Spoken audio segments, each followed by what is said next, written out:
నమస్కారం. సామాన్యుల అసమాన విజయగీతిక ఈటీవీ జయహోకు స్వాగతం. పుణ్యకాశీ వారణాసి ఆధ్యాత్మికతకే కాదు కళాత్మకతకు ప్రసిద్ధి. ఎడారి దేశాల అద్భుత హస్తకళ గులాబ్ మీనాకరి శతాబ్దాల క్రితమే బెనారస్ చేరింది. ఆభరణాల్లో అలంకరణ వస్తువుల్లో అందంగా ఒదిగి ఆదరణతో వెలిగిపోతుంది. తమిళనాట ఓ యువకుడు సేద్యము కలిసిరాక వినూత్న వ్యాపారం చేపట్టి నవవాణిజ్య నమూనాను ఆవిష్కరించారు. నెలకు లక్షల్లో ఆదాయం గడిస్తున్నారు. విభిన్న ఆసక్తిదాయక కథనాలతో మీ ముందుకు వచ్చింది జయహో.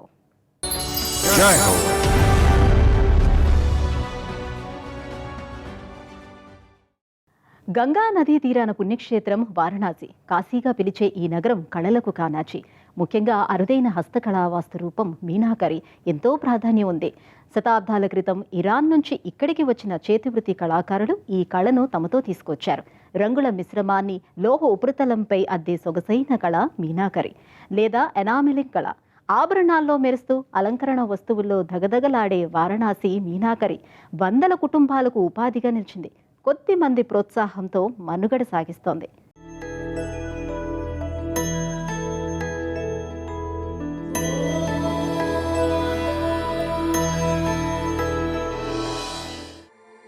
పావన గంగా తీరాన మహోన్నత ఆధ్యాత్మిక నగరి వారణాసి. పుణ్య కాశీ విశ్వనాథ క్షేత్రం.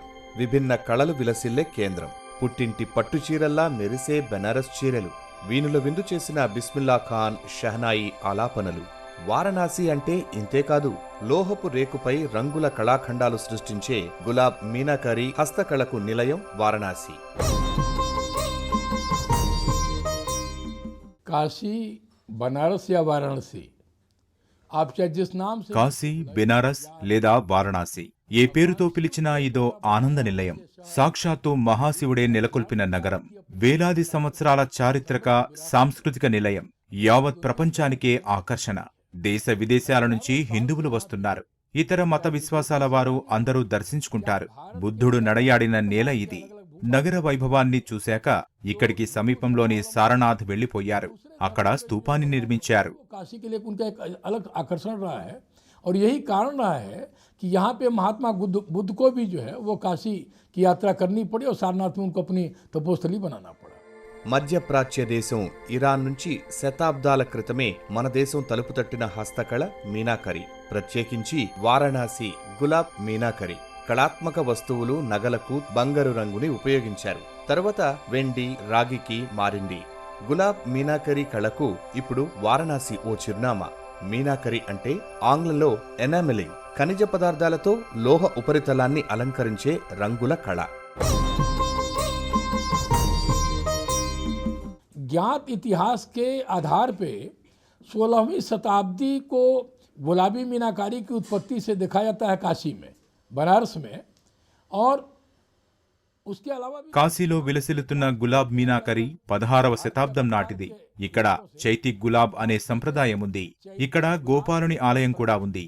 అక్కడి నుంచి తెచ్చిన స్వచ్ఛమైన గులాబీ పన్నీటిని మీనాకరి పెయింటింగ్స్ కు ఉపయోగించారు.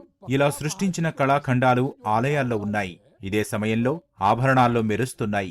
చెవి పోగుల్లో తళుక్కుమంటున్నాయి. तैयार करते थे, उसको आभूषणों में प्रयोग करना शुरू किए. मंदिरों पे भी, काशी में भी उसका प्रयोग होना शुरू हुआ था. पेंटिंग में भी उसका प्रयोग करते थे यहाँ पे काशी में. और जब उसको लेकर के ज्वेलरी में लेकर के आए. గులాబ్ మీనాకరి కళాఖండాల తయారీలో మహిళలు సిద్ధహస్తులు. వీరు సహజ సిద్ధ గులాబీ పువ్వు రేకులను ఉపయోగిస్తున్నారు. ఈ సాంకేతికత బంగారు, వెండి ముక్కలను లాకెట్లుగా, చెవిపోగులుగా, ఇతర కళాత్మక ఆభరణాలుగా మారుస్తుంది. శతాబ్దం క్రితం వారణాసి మీనాకరి కళాకేంద్రంగా ఉండేది. దేశ విదేశాల్లో మీనాకరి వస్తువులకు ఉన్న ఆదరణను కళాకారుడు, హ్యూమన్ వెల్ఫేర్ అసోసియేషన్ వ్యవస్థాపకులు డాక్టర్ రజనీకాంత్ గమనించారు. కాశీ పరిసర ప్రాంతంలో కొందరు మహిళలను ఎంపిక చేసి ఆయన వీటి తయారీలో శిక్షణ ఇచ్చారు. పురుషులకే పరిమితమైన కళలో స్త్రీలను నిపుణులుగా తీర్చిదిద్దారు. मैंने इन्हीं से ही मीनाकारी का काम सीखा है.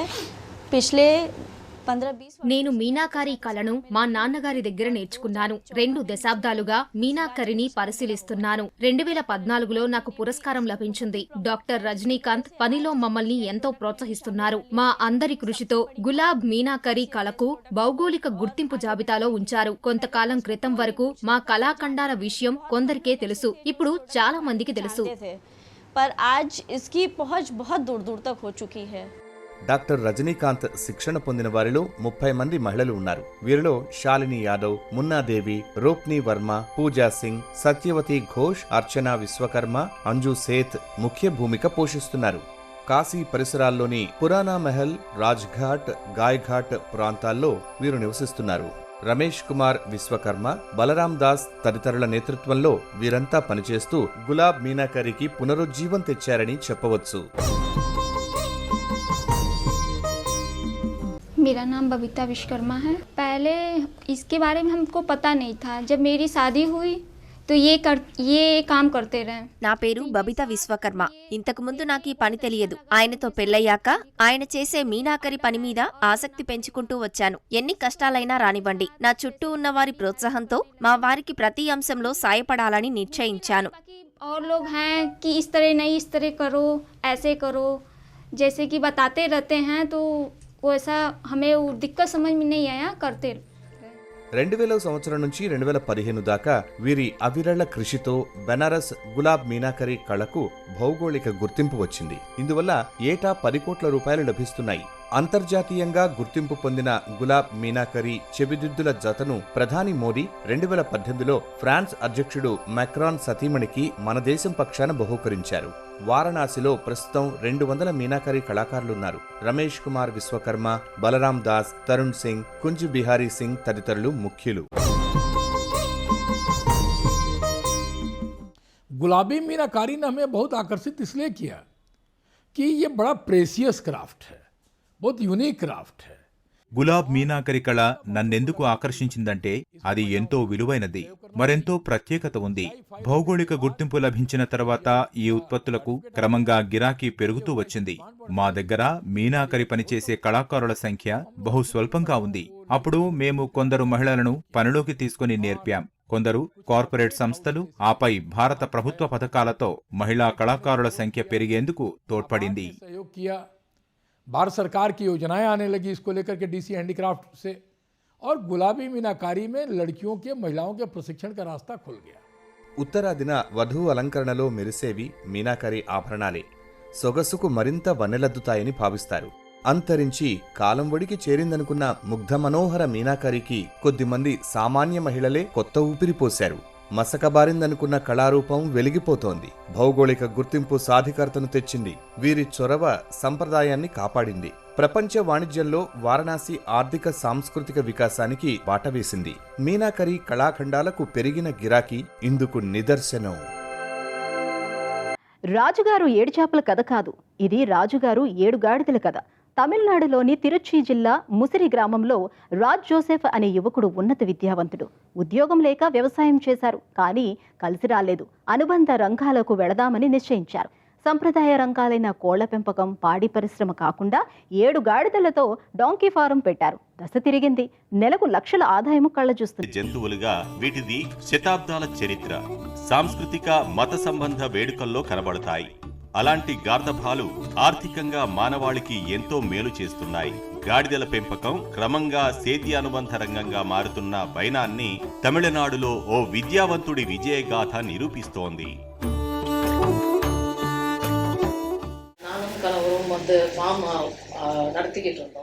మా వారు 20 ఏళ్ల క్రితం వరకు పొలం చూసుకునేవారు. కానీ కొన్ని కారణాలతో విక్రయించాల్సి వచ్చింది. అప్పుడు వ్యవసాయ అనుబంధ రంగాలపై దృష్టి పెట్టాం. అందరిలా కోళ్లు, మేకలు పెంచటం, ఆవులతో డైరీ ఫామ్ పెట్టడం కాకుండా వినూత్నంగా ఉండాలని ఈ డాంకీ ఫారం నెలకొల్పాం. సామాజిక మాధ్యమాల ద్వారా ప్రాచుర్యం వచ్చింది. మాధ్యమాల కథనాలు, వీడియోలతో జనంలో అవగాహన పెరిగింది. మేమీ పని విజయవంతంగా చేశాం. ఇంకా తెలియని వారికి చెప్పాలనుకుంటున్నాం.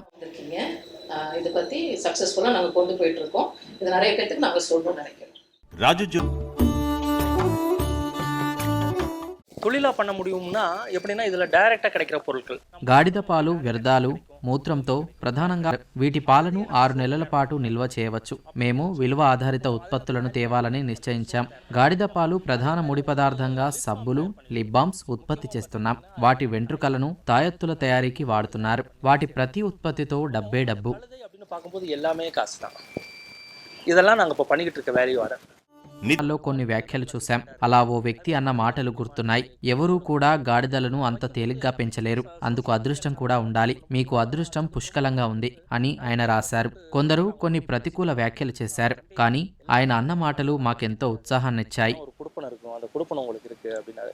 இந்த மாதிரி நிறைய இடத்துல இருந்து என்கரேஜ்மெண்ட் வரும். நிறைய ஒரு என்ன சொல்றதுன்னா நம்மளை என்கரேஜ் பண்ணுவாங்க, நம்மளை ఉత్సాహపడుతాங்க. గాడిద జాతి పరిరక్షణలో Tamil Nadu veterinary and animal sciences university చొరవ తీసుకుంటోంది. తిరుచి జిల్లా நான் இங்கே வேலைக்கு 2 வருஷமா வந்துகிட்டு இருக்கேன். காலையில் 8:30 மணிக்கு வந்துடுவேன். గత 2 ఏళ్లుగా నేనిక్కడ పనిచేస్తున్నాను. ఉదయం 8:30 కల్లా వస్తాను. రాగానే వీటికి చిరుధాన్యాల ఆహారం, పొట్టు ఇస్తాను. సాయంకాలం మొక్కల సంబంధిత గ్రాసం అందిస్తాను. ఇక్కడ పనిచేయటం ఆర్థికంగా నాకెంతో మేలు జరిగింది. கஷ்டம் இதெல்லாம் கொஞ்சம் நீங்கி இருக்கு சாரு. పూర్తిదా దేశాల హస్తకళ మీనాకారి వారణాసిలో గులాబ్ మీనాకారిగా ప్రసిద్ధమైంది. ఆభరణాలు, అలంకరణ వస్తు రూపంలో వేలాది కళాకారులకు ఉపాధిగా మారింది. తమిళనాడు యువకుడు రాజ్ జోసెఫ్ సేద్యం కలిసిరాక గాడిదల పెంపక కేంద్రం నెలకొల్పి లక్షలు ఆర్జిస్తున్నారు. మరిన్ని కథనాలతో వచ్చే వారం జైహోలో మళ్ళీ కలుద్దాం. అంతవరకు సెలవు, నమస్కారం.